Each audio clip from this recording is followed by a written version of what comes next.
What? Oh, Bill, when you come around, just be careful. I've got a new tiger I picked up out in the bush. Yeah, right. Okay then. He was a little bit feisty. He actually bit one of my fingers the other day, so just be careful when you come in. Make sure you call out to me when you come to the door. Yeah, all right. Okay, Bill?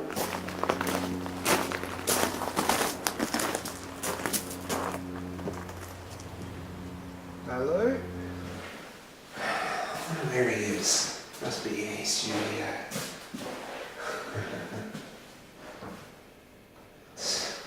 Let's see what Vic's up to.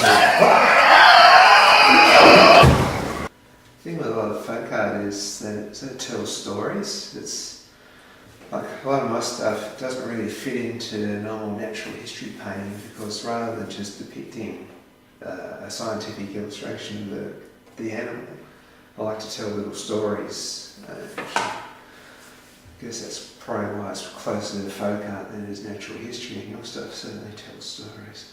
Well, Bill, I think too that folk art is story art, basically. Yeah. And what they say, every picture tells a story, and you're capturing a moment in time.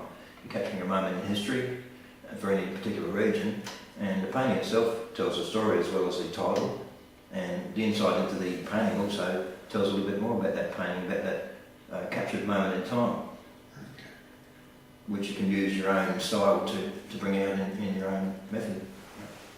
So that one there's, what's it? No Mercy Shown, because the Mersey River's through Devonport.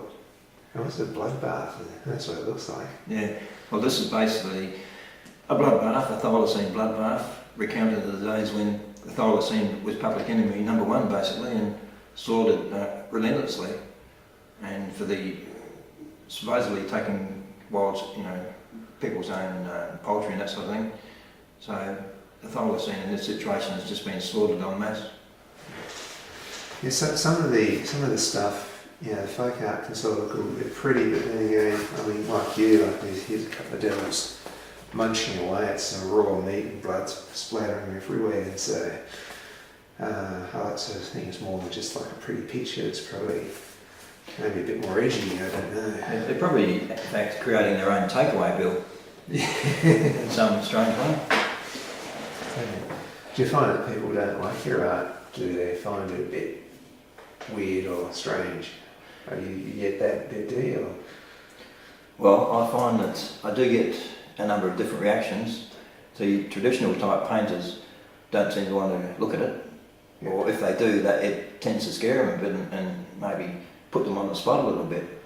And definitely taboo are things like using fingers in paintings to put paint on and to get texture and basically doing your own thing is not liked by a lot of people in art.